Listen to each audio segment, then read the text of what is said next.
The contrary, no. I think the ayes have it. The ayes have it. We now come to questions. Secretary of State for Defence, Dr. Beccy Cooper. Thank you, Mr. Speaker. Question number 1, please. Over the last year, service morale fell to record lows, with over 300 more full-time personnel leaving the forces than joining each month. Mr. Speaker, we can't reverse these deep-set problems overnight, but this government is putting people at the heart of our defence plans, and today we'll see the second reading of our legislation to establish an independent Armed Forces Commissioner to improve service life. Dr. Beccy Cooper. Thank you, Mr. Speaker, and thank you to the Minister for that response. The specific package announced this weekend of 20 hours of funded wraparound childcare for families deployed overseas is very welcome. Could the Minister please assure us that this type of practical assistance will be a fundamental pillar of this government's support for forces families moving forward? Thank you. Mr. Speaker, I can indeed. Supporting our service families, especially when they may be far from home, is really important. And this is a scheme that will reduce the burden of childcare costs for those eligible families overseas. This is a government that is delivering for defence, and it's putting our forces personnel at the heart of our defence plans. Sir Jenkin. Let's have Dick for a land down. Oh, thank you, Mr. Speaker. That's what they say.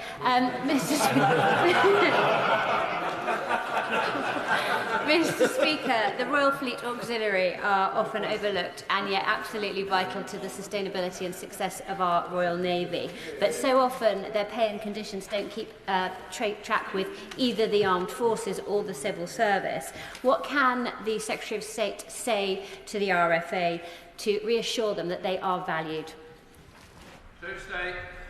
Well, Mr. Speaker, over the last year, over the last decade or more, we have been expecting more of those members of the Royal Fleet Auxiliary. They play a critical role in our maritime operations. They're highly valued as part of our services community, and we see a really important future for that service as part of building Britain's defences for the future, putting Forces personnel and RFA personnel at the heart of our plans to make sure that we're more secure at home and strong abroad. We come to Shadow Secretary of State James Cartlidge. Thank you, Mr. Speaker. When it comes to improving service life for service personnel and their families, thousands of families will be getting the unwelcome Christmas present this year of a 20% tax on the school fees which they pay to fund an independent boarding school or otherwise allow their children's education to be constantly destabilised. Given this new tax is 100% the government's responsibility, will the Secretary of State confirm that CEA will be uplifted to fund 100% of the new tax on their fees? Mr. Speaker, we will uprate the continuing education allowance in order to reflect the increase in school fees from January. We will do that so that the importance of this allowance continues to be able to maintain the schooling for many children of personnel that are deployed. Our mission as a government is to lift the morale of our services. It's why we're investing in our servicemen and women. It's why we're supporting the families, and it's why we're starting to fix the problems that we've inherited over the last 14 years. Mr. Morden. Mr. Speaker. I'd like to thank my honourable friend for her question, and following on from a recent discussion, I'd like to reiterate that the service and sacrifice made by those on board Sir Galahad will never be forgotten. After any incident which results in the loss of life, people will always ask themselves, what if something different had happened? However, the losses on Sir Galahad were a result of enemy action, and enemy action alone. Under the Public Records Act, we protect personal data and information, but we've recently reviewed further files, and I look forward to meeting with my honourable friend this month to discuss this issue further. Good morning. Thanks, Mr. Speaker. Falklands veterans from the Welsh Guard, including my constituent Mike Hermanis, continue to campaign to uncover the truth behind the attack on the Sir Galahad in June 1982. I know the Minister's already working on this issue, but with time marching on, will you agree to meet with me, yes, but also with other colleagues and crucially veterans from the campaign to discuss releasing the remaining documents from the Board of Inquiry so that those veterans and the families of those who died can finally get to the truth? Yeah. I would welcome a discussion with my honourable friend around engaging with the veterans community on Sir Galahad, and I look forward to meeting later this month.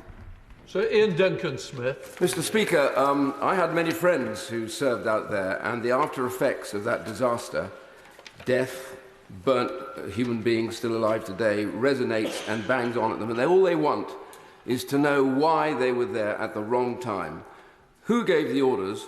That report is critical. It's not a case of they were damaged or killed by enemy action. It's also about the incompetence of those who put them there in the wrong place at the wrong time that laid them open to that simple, terrible attack. As the right honourable gentleman know, there is much chaos in conflict, and the MOD in no way blames the Welsh Guards for the events of that tragic day. My officials have been reviewing further files, and 2 extracts of the Board of Inquiry were reviewed and are now within the open records at the National Archives. Mike Tapp. Thank you, Mr. Speaker, and I thank my honourable friend for Newport East for this sustained campaign for this transparency. One of my constituents, Oliver Richardson, who's the Mayor of Deal, was just 21 when he survived the sinking, and I welcome offers to meet from the Minister if I could also be included in that, please. Absolutely. Bernard. Thank you, Mr. Speaker. Can I just emphasise that it is mystifying that these documents have not already been released. This is 40 years on from this conflict, and it's not about finding blame or who was responsible, in my view. It's about making sure that lessons are transparently learned for future operations about command chains and about accountability during a conflict.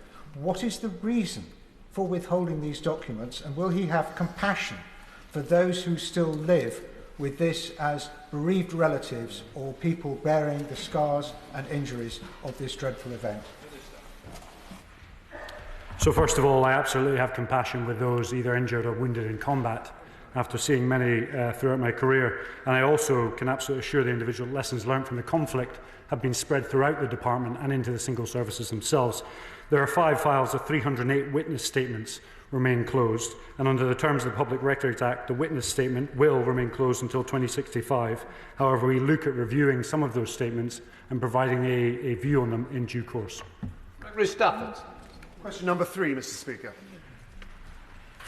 Mr. Speaker, the Strategic Defence Review is the first of its kind in the UK, externally led and drawing widely on experts within government and the military, as well as those from industry, academics and allies. The reviewers will report in the spring. Stafford. Thank you, Mr. Speaker. And obviously, with the increasing threats that we see in the world, the government is entitled to conduct a strategic defence review. But that shouldn't be an excuse not to commit to increasing defence spending. Given that the Secretary of State refused to give a timetable at last week's urgent question, will he now say yes or no whether or not the government is going to get to 2.5% of GDP on defence spending by the end of this Parliament? Very good. Very good. Well, Mr. Speaker, everyone agrees that defence spending must rise. It is increasing with this government by nearly £3 billion next year, and there is a cast-iron commitment that we will set a clear path to spending 2.5% of GDP on defence again. And the last time, Mr. Speaker, of course, that this country spent 2.5% of GDP on defence was in 2010 with a Labour government. Graham Stringer. Mr. Speaker, to defer or review is as much a decision as to go ahead or to not go ahead, because it means nothing's happening. The factory at Wharton that produces typhoons is empty. No typhoons are being produced, which is bad for exports and bad for our defence. Can the Minister tell the House when we will take a decision to procure Typhoon, because there are 25,000 jobs at risk, as well as the country's defence?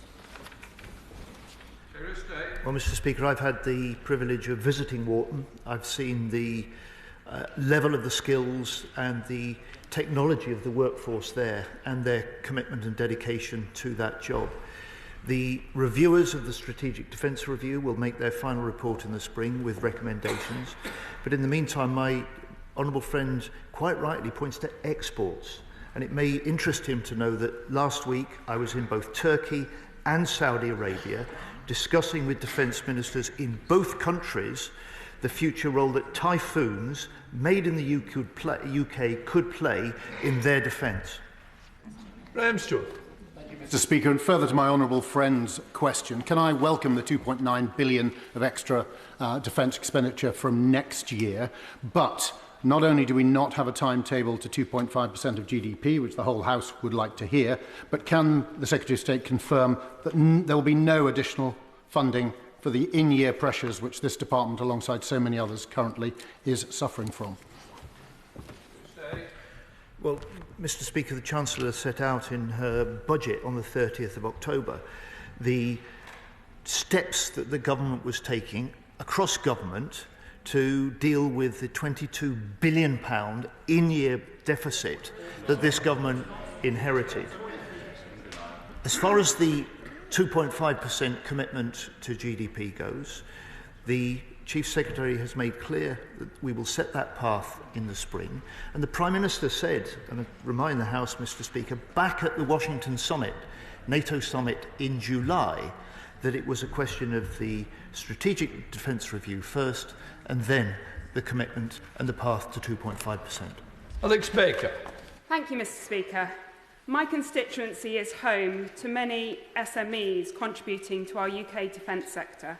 What steps are the government taking to ensure that submissions from SMEs to the Strategic Defence Review are given equal weighting and consideration compared to submissions from prime contractors in order to support innovation, job creation and competition within the UK defence sector? Well, my honourable friend is absolutely right, and the Shadow Defence Secretary will recognise this better than anyone else in the House, the role that the small, medium and growing companies can play in our defence and security sector. It's one of the reasons, Mr. Speaker, that within days of getting this job, I didn't just want to sit and meet, as I did, the big leading defence companies. I did a similar meeting and a briefing on the approach this government would take with small and medium-sized companies, including growing companies in the defence sector. And as far as the Strategic Defence Review goes, this will be and is a really important focus for them as they consider the reforms needed and the long-term industrial strategy required in order to deliver stronger defences for this country. Josh Dewberry. Before, please, Mr. Speaker. Minister. With permission, Mr. Speaker, I would like to answer questions 4 and 20 together. This government has already begun to modernise and refine our policies and processes to attract and retain the best possible talent in our armed forces. We are delivering for defence with a 35% pay increase for new recruits, one of the largest pay increases in the last 20 years for existing personnel, scrapping over 100 outdated medical policies and setting an ambition to make a conditional offer of employment to candidates within 10 days and a provisional training start date within 30 days. Josh Dewberry. Thank you, Mr. Speaker. From cadets to regulars and reservists, it's clear that we must urgently tackle the recruitment and retention crisis presided over by the last government. Will the Minister join me in welcoming the fact that over 700 applications are now being reconsidered after the removal of unnecessary red tape blocking some sufferers of hay fever and acne from joining? Well, I thank my honourable friend for his question, and I'm delighted to join him in welcoming the announcement made by the Ministry of Defence that more than 700 applications have been reconsidered following the removal of 100 outdated medical policies, such as blocking some sufferers of hay fever, eczema and acne, a perfect example of how we're fixing the foundations and delivering for defence. Richard Hogan. Thank you very much indeed, Mr. Speaker, and I welcome the government's commitment in this area. Since 1999, there have only been 6 years when the regular forces have actually grown in size. But all 3 armed forces are currently below target. Does the Minister believe there will be any year between now and 2030 when there will be a net increase? Does he have a target for an overall increase in those years? Or is it a bit like 2.5%? We're just going to have to wait and see, make me good, but not yet. Well, I welcome his passion for recruitment. Of course, the recruitment target was missed every single year in the last Conservative government. It will take us time to fix this process, but we've already made announcements about improving retention and recruitment, and we'll make further such announcements in the months ahead to make sure that we are dealing with the gaps in our capabilities, that we're improving morale, and we're making sure that we have forces able to deter and defeat aggressors if necessary. Can I welcome the Shadow Minister to his place, Mark Francis? Thank you, Mr. Speaker. It's nice to be back. On recruitment, many who joined the armed forces began their military journey as cadets. The previous Conservative government's cadet expansion programme successfully established hundreds of new cadet units in state schools. However, this Labour government has recently withdrawn a critical £1 million plus grant that supports cadet instructors in many of these very same state schools. So will this government as a whole urgently review this very unwelcome decision? I thank my shadow for his question. I'd like to welcome him to his new place. This government is committed to cadets. It's a really valuable pastime for young people. It provides the skills and opportunities that will last them an entire lifetime. My colleague, the Minister for Veterans and People, is reviewing the cadet force at the moment to make sure they can continue to play a really important part for young people and support the overall mission of defence as well. Mark Francis. I welcome his kind welcome. But on retention now, how can we persuade people to remain in our armed forces if they sense the new government doesn't really have their back? In that context, will the Ministry of Defence now start defending its own veterans within Whitehall and argue that the perverse plan to repeal the Northern Ireland Legacy Bill should be abandoned as soon as possible? I had such high hopes for him as my shadow as well on this one here. Let me be very clear. This government is renewing the contract between the nation and those who serve, a contract that had been eroded over 14 years.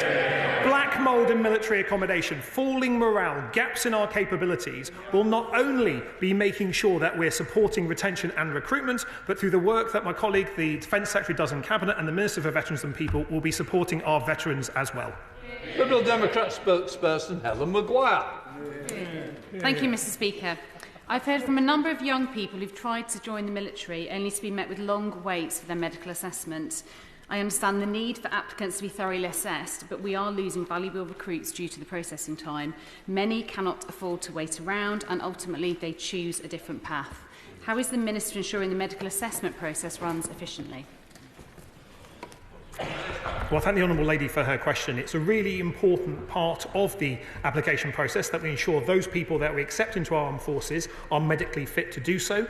We've already made progress in this area by removing outdated medical processes, and we're working with colleagues across health to make sure that when someone signs up, their access to the medical records can be smooth and efficient and reduce that time delay from someone signing, say they want to serve in our armed forces, and actually getting their first foot over the door at a training base. There's lots of work to be done on this, and we hope to make further announcements in due course.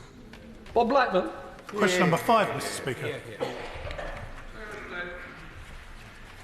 Mr. Speaker, NATO is the cornerstone of the UK and Euro-Atlantic security. Our commitment to the alliance is unshakable. The SDR, the Strategic Defence Review, will ensure that we have a NATO-first policy at the heart of Britain's defence plans for the future. Bob Blackman. I thank the Secretary of State for that answer. Clearly, with the election of President Trump in the United States, there's going to be much more pressure from the new administration on other countries in NATO stepping up to their mark and actually putting the resources in they should to safeguard the defence of Europe.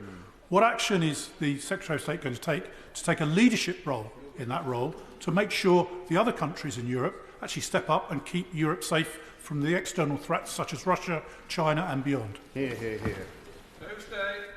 Well, Mr. Speaker, our cast-iron commitment to increase defence spending to 2.5% of GDP will help set the pace in NATO. I'm pleased by the fact that in 2001 we had only 6 NATO nations that were meeting the NATO pledge level of 2%. This year it is 23 nations. And As far as the UK goes, we commit almost all of our armed forces and our nuclear deterrence to NATO. So we play a leading role. We will have a NATO-first policy at the heart of our defence plans, and we will always look to be first in NATO as part of our leadership role. Chris MacDonald. Thank you, Mr. Speaker. Mindful that tomorrow marks the 1,000th day anniversary of the invasion of Ukraine and the increase in Russian hostility over the weekend, will my right honourable friend, the Secretary of State, take this opportunity to assure the House of this government's continued steadfast support both for Ukraine and for NATO? Yeah. I will indeed, Mr. Speaker. In the 4 months that this government has been in office, we have stepped up support for Ukraine. We've speeded up delivery of the military aid promised, and this is a government now spending more on military aid than ever before on behalf of the UK, and I pay tribute to the party opposite for the fact that the UK is also and remains united for Ukraine. Question number 6, please, Mr. Speaker. Thank you, Mr. Speaker. With permission, I should like to answer questions 6, 11, 14 and 21 together. The Armed Forces Commissioner Bill is a landmark piece of legislation and a major step taken by this government to renew the contract between the nation and those who serve. The second reading of the bill will be later today, and the Commissioner will be a strong, independent champion for our armed forces and their families, improving parliamentary oversight and getting to grips with the welfare issues faced by our armed forces. Thank you very much, Mr. Speaker. I thank the Minister for all he's doing to improve the lives of our armed forces communities. He will be aware of the deeply distressing accounts of rape and sexual assault from the Defence Committee's Women in the Armed Forces reports. So can he please revisit our recommendations and that of the Lions Review so that these serious cases are heard in civilian, not service courts? Well, I thank my honourable friend for her question, and she is exactly right to raise this very serious issue. It is an area well in opposition. We made a commitment that murder, manslaughter and rape would be tried in civilian rather than military courts, and can I encourage her to keep asking questions as we get closer to the Armed Forces Bill, which is an opportunity to put that right. Sarah Russell. Thank you, Mr. Speaker. The Listening Out Loud Foundation in my constituency is run by Jill and Andy Dolman, working with those who have recently left the forces, often with complex problems such as PTSD. They can provide an excellent insight into how we can better support current and future Armed Forces personnel. How does the Minister foresee the Armed Forces Commissioner working with small charities such as the Listening Out Loud Foundations, my apologies, and will he join with me in visiting them in the near future? Thank you. I thank my honourable friend for her interest in this area and for championing the work of that organisation in her constituency.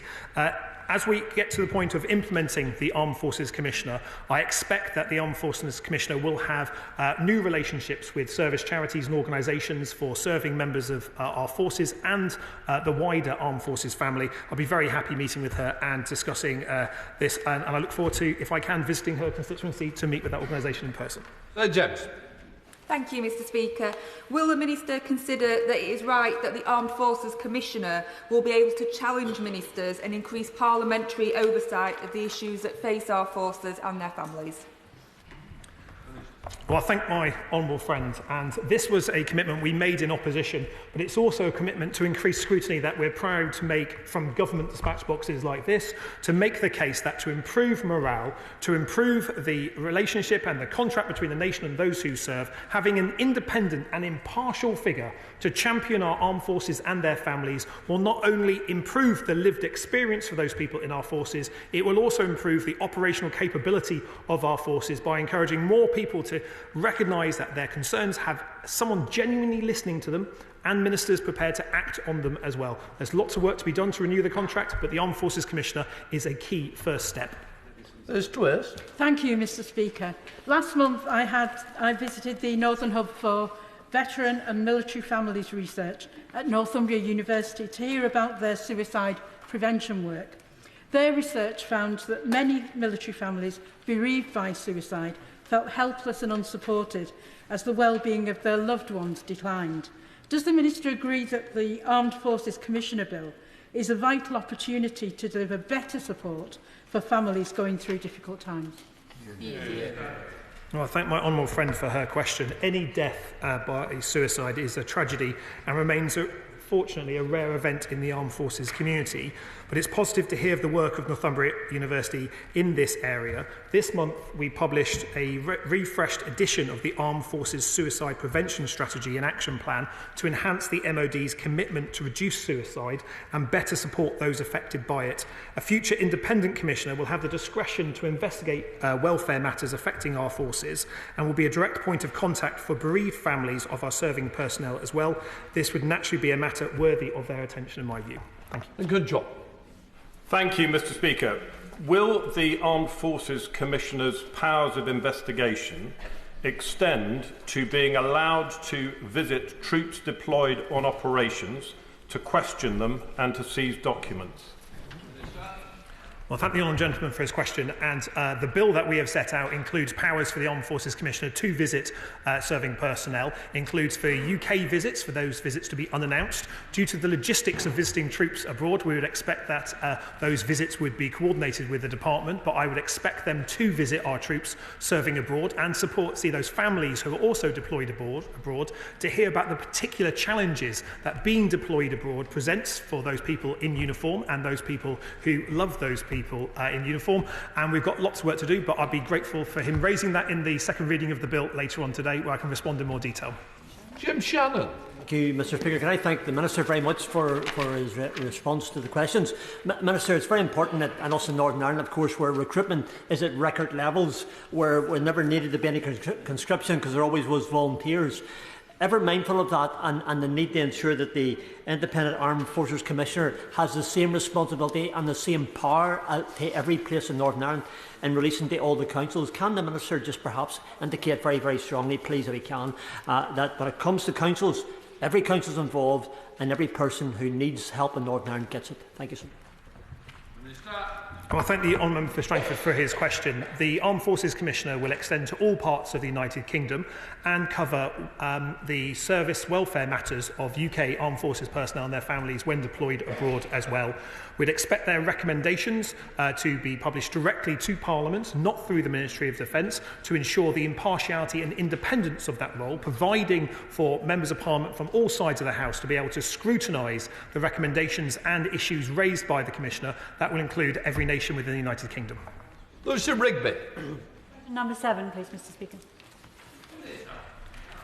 Thank you, and I'd like to thank my honourable friend for her question. This government is getting on with delivering for defence to make Britain secure at home and strong abroad. The UK remains a leading voice in NATO on missile defence, which we see as cross-government and international effort. We're working to enhance our missile defence capabilities, modernising our approach to air and missile defence, both for our own forces and with our NATO allies. Lucy Rigby. Thank you, Mr. Speaker. At last month's NATO Defence Ministers' meeting, the Secretary of State agreed to step up cooperation with our NATO allies on missile defence and cutting-edge long-range missiles. Does the Minister agree with me that a focus on integrating NATO's missile defence is key to strengthening European security? Yes, Mr. Speaker, I do. Defence against air and missile threats has played a key role in our recent thinking. With our NATO-first approach to policy, putting integration with our allies at the heart of our defence plans makes sense, and it's a vital part of ensuring our security going forward. Mr. Speaker, will the United Kingdom, preferably in tandem with our European colleagues, but if necessary bilaterally with the United States, align with the United States in permitting Ukraine to use the missile defence systems that we have supplied as it sees fit in its own defence? Minister. Well, absolutely, Mr. Speaker. We intend to align with our allies in making sure that Ukraine can make use of the capability that's been offered by those who have committed support to that country in its fight. And I'm joking. Mr. Speaker.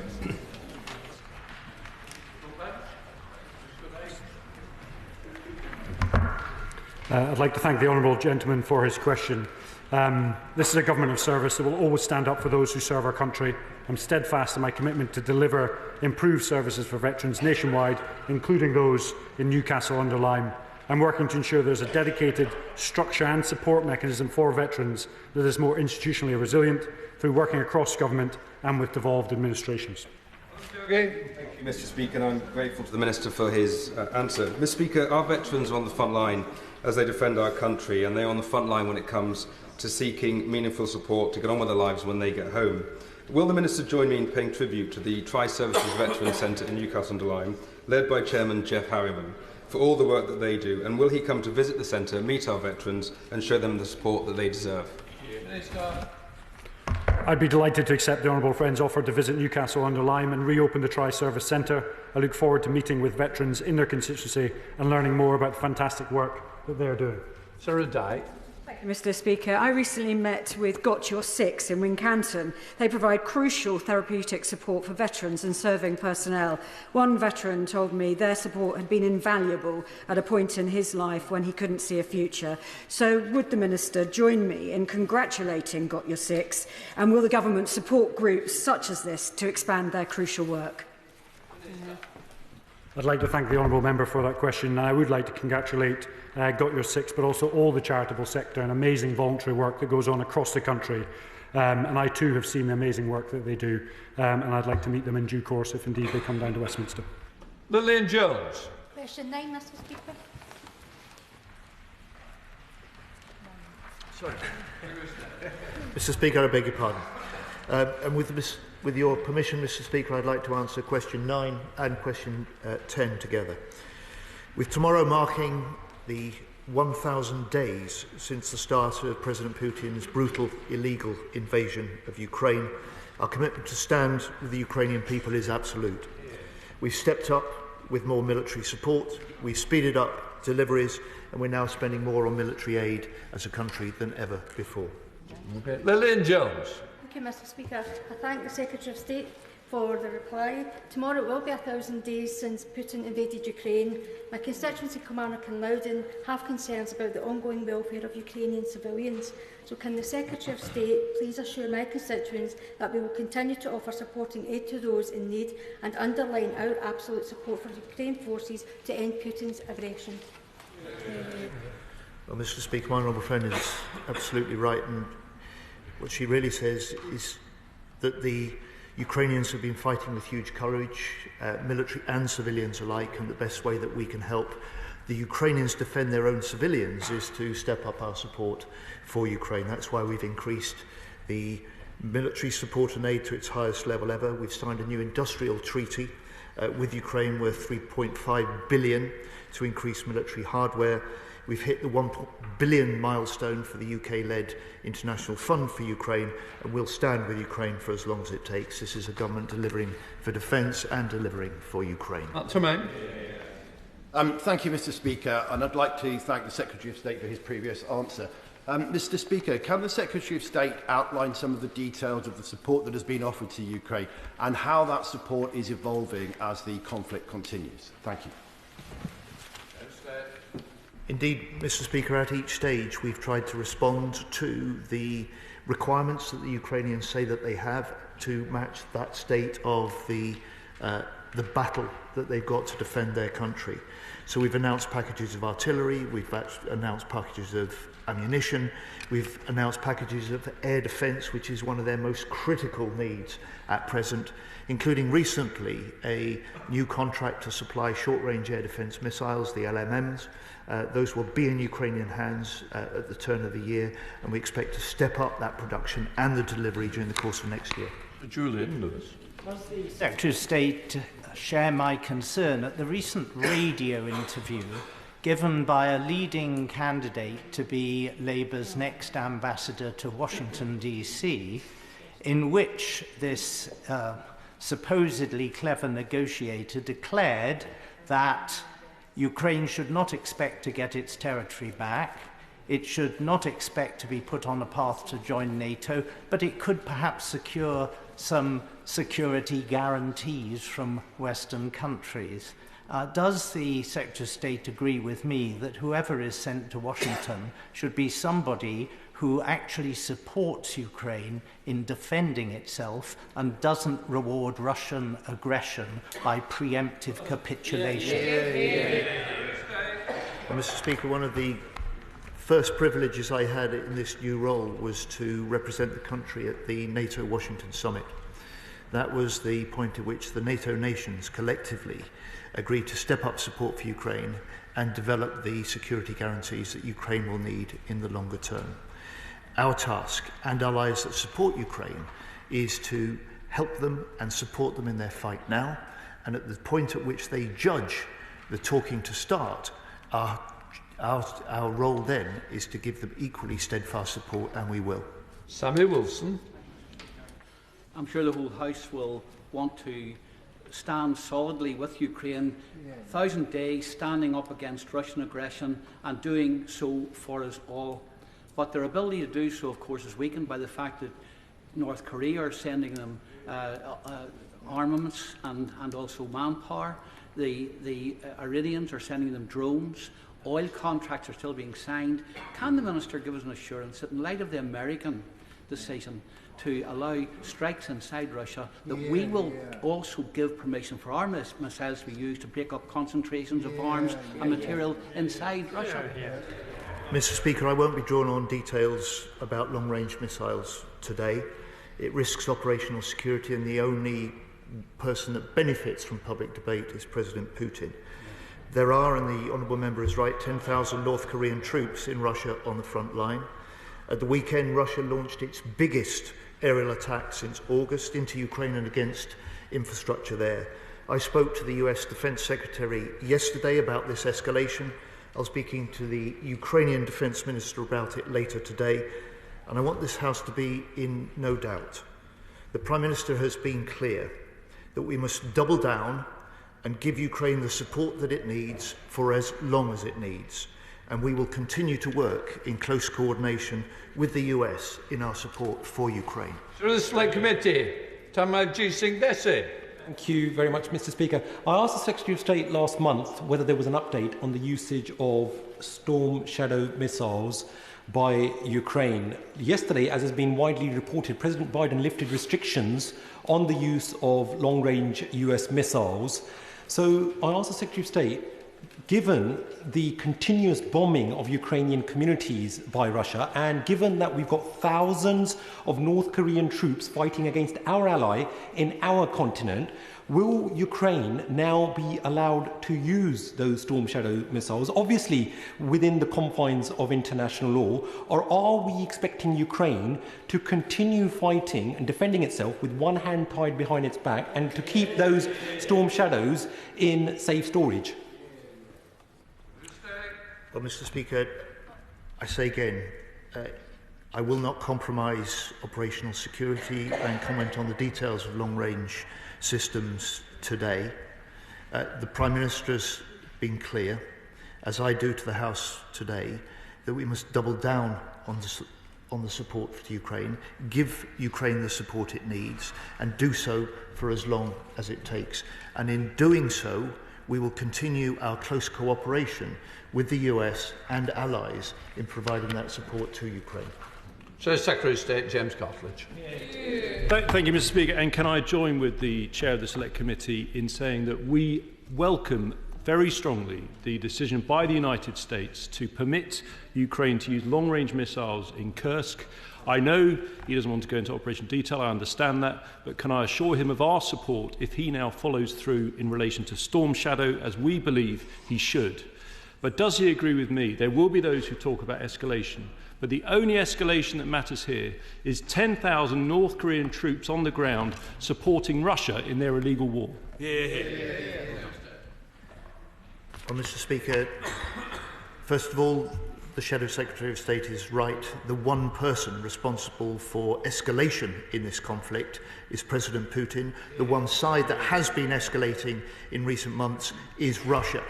And in recognising that he's escalated his illegal war against Ukraine by intensifying the use of glide bombs, by destroying Ukraine's energy infrastructure, and also deploying thousands of UK troops into combat positions in Kursk, This is a very serious development that I'm discussing with the US Defence Secretary, and will be doing so this evening with the Ukrainian Defence Secretary too. Thank you, Mr. Speaker. Did the Prime Minister raise the issue of Ukraine with his meeting with President Xi, given China's undoubted influence over both Russia and North Korea? Mr. Speaker, I regard the Prime Minister's meeting with President Xi as an important step forward. It's the first Prime Minister of the UK to meet the leader of China for nearly 6 years. After 14 years of damaging conservative inconsistency on China, this is a government that will bring a long-term approach to managing our relations with China. We'll cooperate where we can, we'll compete where we should, and we will challenge where we must. David Hines. Number 12, Mr. Speaker.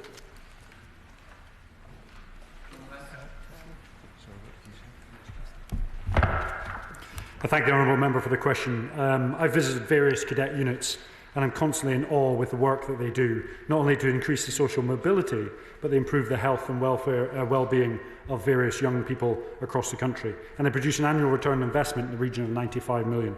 We're committed to sustaining the cadet forces across the UK, and we continue to invest in cadet expansion in schools, so even more young people, particularly in the state sector, can benefit from being in the cadets. Mr. Speaker, I agree wholeheartedly with what he said about the benefits of cadets. Why then would the government cut support to cadets, even as it was launching a national youth strategy? Now, his colleague earlier said that they were going to have a review. The question is, can this gap in support be plugged? Can the school staff instructor grant be restored so that more children, hopefully many more children, in state schools can benefit from joining the cadets? So I would like to state that I'm conducting a review both into cadets and reserves. The cadet expansion programme will still receive the £3.6 million in government funding through the Ministry of Defence, and I can reassure the honourable member that we're fully committed to supporting the cadet expansion programme. And I'd like to speak to the right honourable member in due course about our review once complete. Jeremy Corbyn. Mr. Speaker. Mr. Speaker, we recognise the serious risks posed by the use of nuclear weapons. It was a Labour Prime Minister who signed the Non-Proliferation Treaty in 1968. The UK remains fully committed to the multilateral non-proliferation aims of a world without nuclear weapons. We also have a triple lock commitment on our nuclear deterrent, which is a vital part of UK defence and deterrence. Jeremy Corbyn. Thank you, Mr. Speaker. According to the Nuclear Information Service, there have been 110 historic incidents involving UK nuclear weapons. There have been well-recorded 25 near misses between Russia and the United States and formerly with the Soviet Union. In that context, could the Minister explain why, on November the 1st, when the United Nations General Assembly was invited to vote on establishing a panel for a scientific study on the effects of nuclear weapons, Britain, Russia and France were the only three countries to vote against its establishment? Fortunately, this committee was established. Could the Minister assure the House that Britain will fully cooperate with examining what the effects of devastation would be if nuclear weapons are ever used?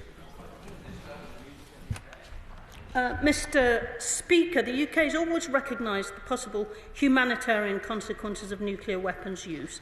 The proposed panel does not establish a clear mandate to address maintaining long-held knowledge of the devastating consequences of nuclear war using scientific research, and the resolution will not advance progress towards nuclear disarmament.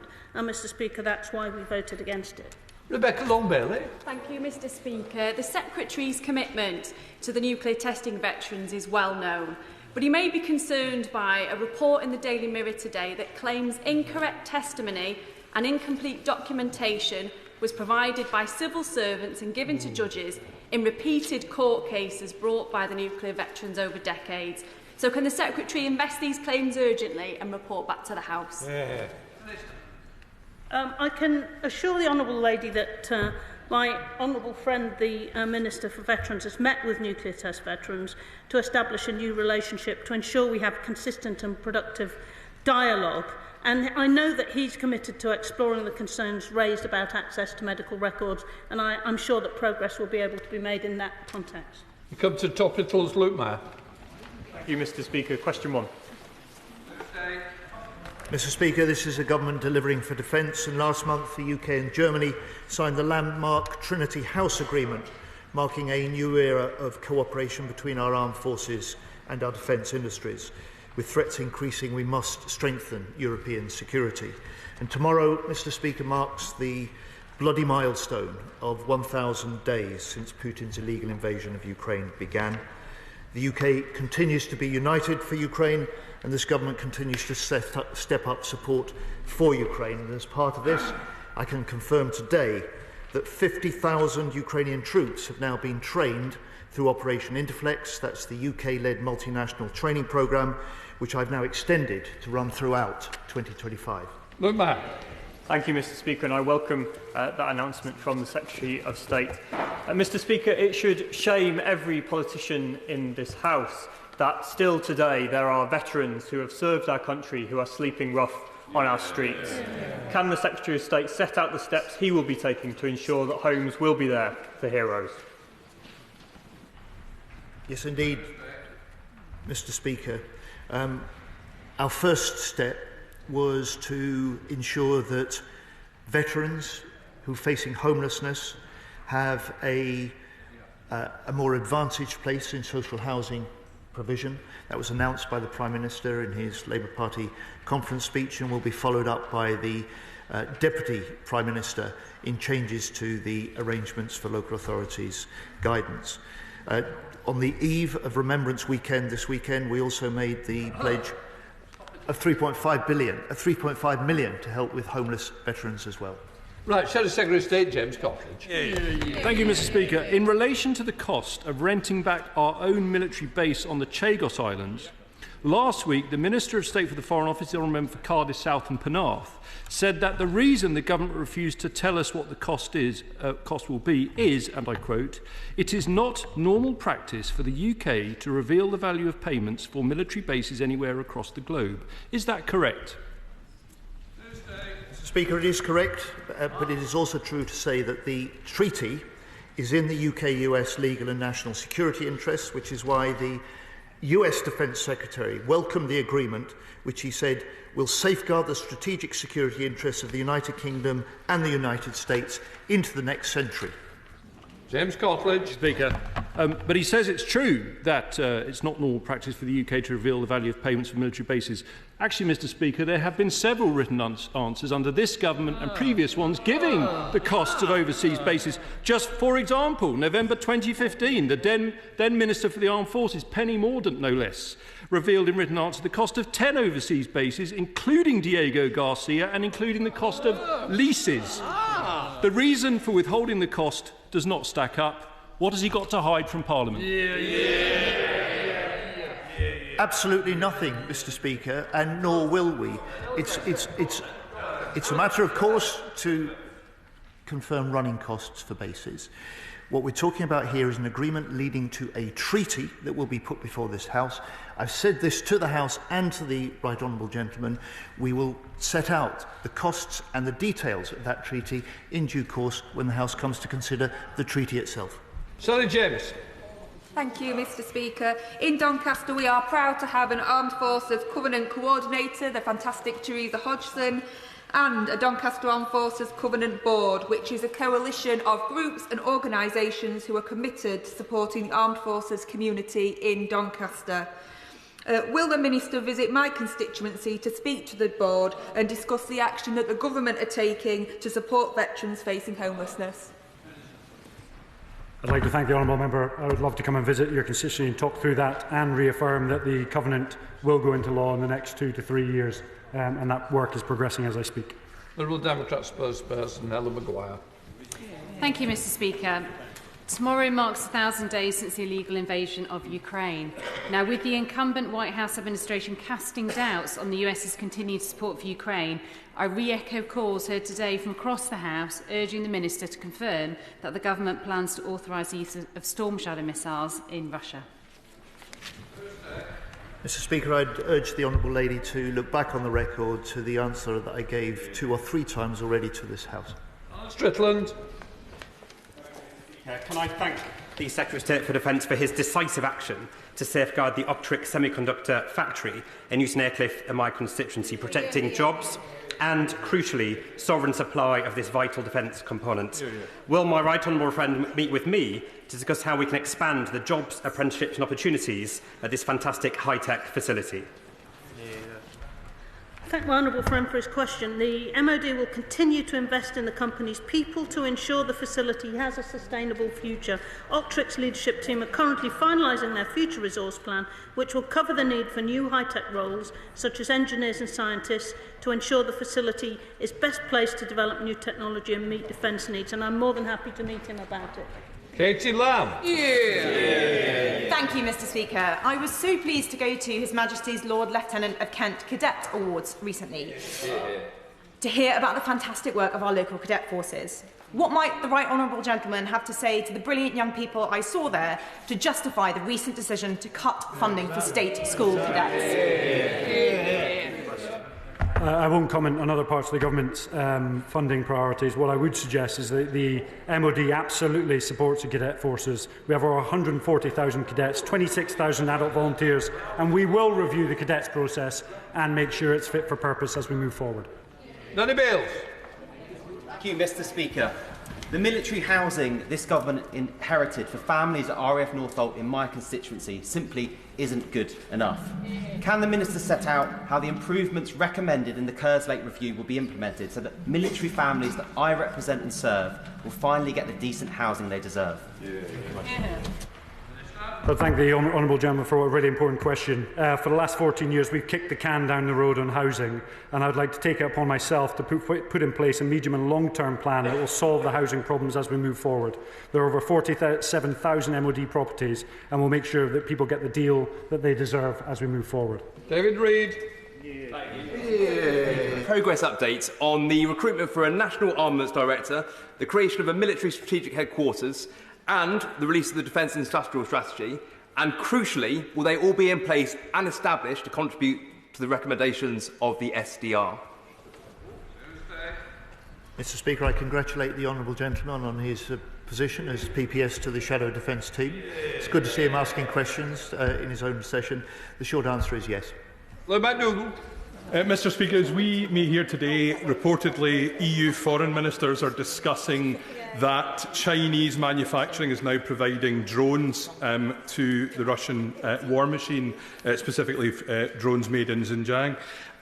Does that deepen the need for Europe to deepen its own defence industrial base? And specifically, should we be securing an administrative arrangement with the European Defence Agency towards that end? Well, Mr. Speaker, it's certainly true that we need to rebuild relations with important European allies, and it's certainly true that we need to do more on big programmes collaboratively, and that's at the heart of the UK-German defence agreement that we've signed already as a new government.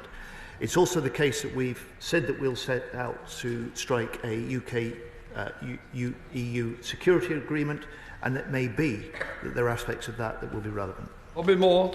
Thank you, Mr. Speaker. Many veterans who I've spoken to recently are deeply concerned about the government's decision to remove the role of the Veterans Minister from Cabinet. So will the Secretary of State explain how he will ensure that veterans get the attention from government that they rightly deserve? Mr. Speaker, veterans have a fully fledged Cabinet Minister speaking up for them. I'm proud to do so as the Secretary of State for Defence. Thank you, Mr. Speaker. Groups like the Light Project in Peterborough do vital work supporting homeless veterans, but demand, we know, has risen in recent years. Will the Minister welcome and congratulate groups like the Light Project and outline what steps he's doing to ensure we have support for veterans facing homelessness this winter? Absolutely, and I'd like to congratulate the Light Project for the work that they're doing, and also Up Fortitude that's referred over 2,000 veterans and put 800 veterans into housing already. Richard Ford. Thank you, Mr. Speaker. The Secretary of State said a moment ago that the UK is working on a potential UK-EU security agreement. Might that include involvement in the European Peace Facility that procures ammunition jointly? Mr. Speaker, discussions at an early stage. At present, I'm more concerned about the action that we can take immediately, which is why I've given my first priority to building relations with key European allies, and where I can, I will consolidate those in formal agreements, as we've already done with Germany. Peter Swallow. Thank you, Mr. Speaker. As the MP for Sandhurst as well as Bracknell, I'm delighted that the first intake of recruits to RMA Sandhurst since the general election has hit 101% of its target, and that despite the wider retention and recruitment crisis. Will the Minister join me in welcoming all the 2024 recruits to my constituency? Well, thank the honourable gentleman for his question. I'd like to congratulate all those starting their military careers at Sandhurst and across our defence training estate. A career in the armed forces is a good career that supports our national defence, and I'd like to encourage more people to look at a good career in the armed forces, either joining for the first time or rejoining. Father of the House, Sir Lee. Now that this month the government has announced that they are putting RAF Scampton back on the market, and the luckless Home Office is now, thank God, out of the picture, the excellent MOD and this brilliant cast of ministers is now very much in the picture. So can I have an assurance today that they will work closely with West Lindsey to further our exciting plans to promote defence industries on this historic site and keep the runway open? Well, I'm happy to say to the Father of the House that I'll be pleased to meet with him and look at what the plans are. I think it was my sister who made that decision in the Home Office. Louise Jones. Thank you, Mr. Speaker. I served in Germany for 2 years as part of NATO's very high-readiness joint task force, and I welcome the improved cooperation with that nation. I also saw firsthand the importance of our relationship with Poland. Can the Shadow Secretary or Minister tell me what we are doing to improve cooperation with that nation? I can indeed, Mr. Speaker. Poland was one of the very first countries as the new Defence Secretary that I visited. I was keen, and I have established a very good relationship with my Polish counterpart. There is a good deal that we will do in future and are already doing, both military to military and with our defence industries. Mr. Carmichael. Thank you, Mr. Speaker. The UK Defence Journal on Friday reported on the activities of the Russian research and intelligence vessel Yantar in the Irish Sea in the vicinity of various cables that are there. This isn't new. We had the same thing in the last year in the North Sea and off Shetland. So given the sheer quantity of cables and pipelines that there are now in the seabed, what is the government doing to ensure that this critical national infrastructure is properly protected? Thank the honourable gentleman for his question. Let the House be in no doubt that the United Kingdom and our armed forces will defend our critical national infrastructure, undersea cables. We have a strategy and armed forces protecting our cables, and we are working with our allies to do so, and that will feature, I suspect, as a recommendation from the Strategic Defence Review when it is published next year. Damien Egan.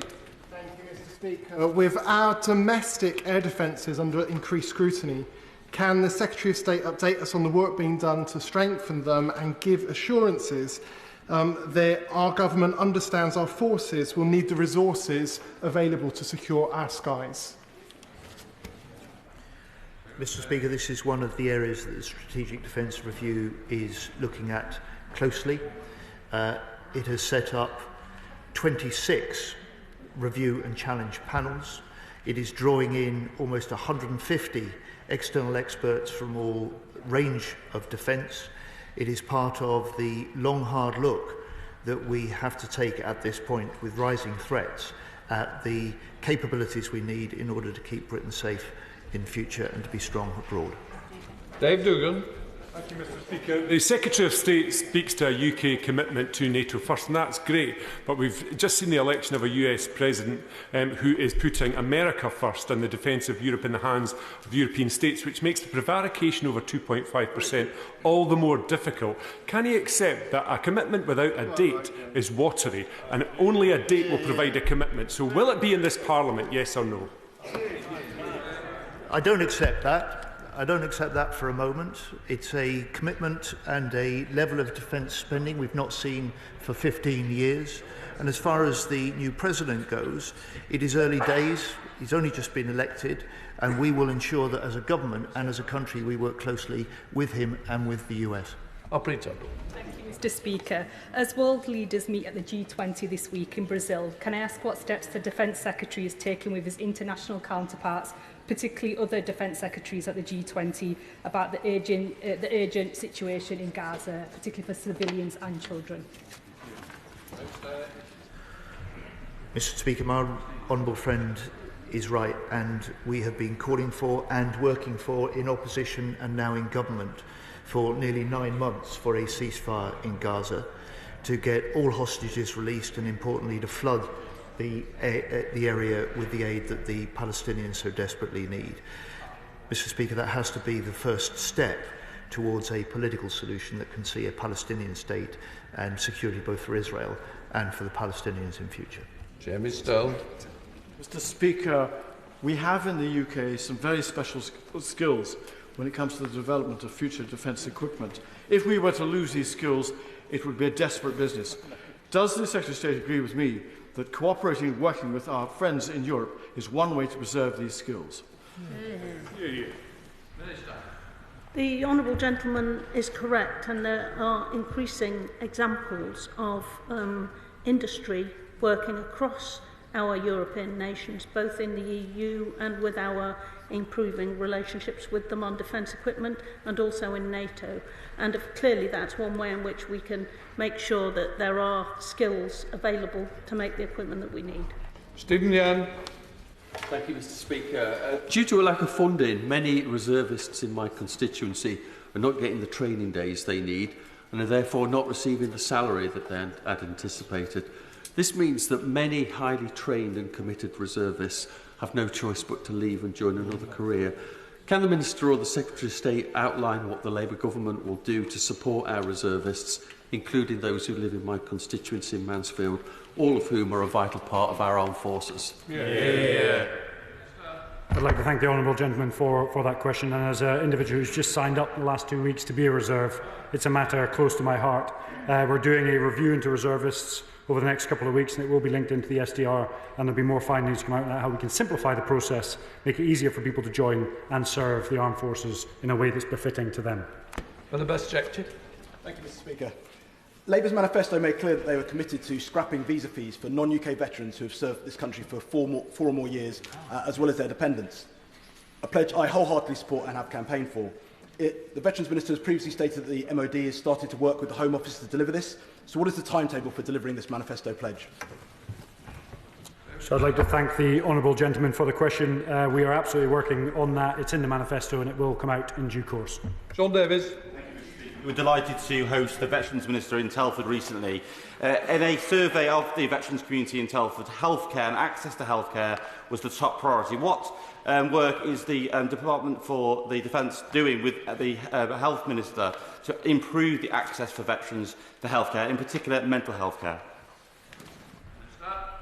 I'd like to thank the honourable gentleman for hosting the visit. The two key programmes, Op Courage, which has had 30,000 referrals already, and Op Restore to help muscular and skeletal problems for veterans. And I'd point any veteran to the gov.uk page that describes all of the support that they can get via the NHS and others. Martin Wrigley. Thank you, Mr. Speaker. SMEs in my constituency tell me R&D funding has dried up since December last year. What hope can the Secretary of State offer to ensure SMEs continue vital innovation to keep the UK safe and also help them commercialise their swords into ploughshares? The honourable gentleman's right to highlight the importance of SMEs in improving our industrial base and bringing agility and new ideas to our defence industrial production. He can be assured that to the extent that it's possible that there will be SME involvement in our industrial strategy, and we intend to make sure that SMEs can get a better in to the MOD and therefore are able to get work more than just primes. Thank you, Mr. Speaker. Speaker, would the Minister join me in congratulating the Royal British Legion for another highly successful Poppy appeal? And specifically, would he join me in congratulating the Redditch and Aswood Bank Royal British Legions for another record-breaking year?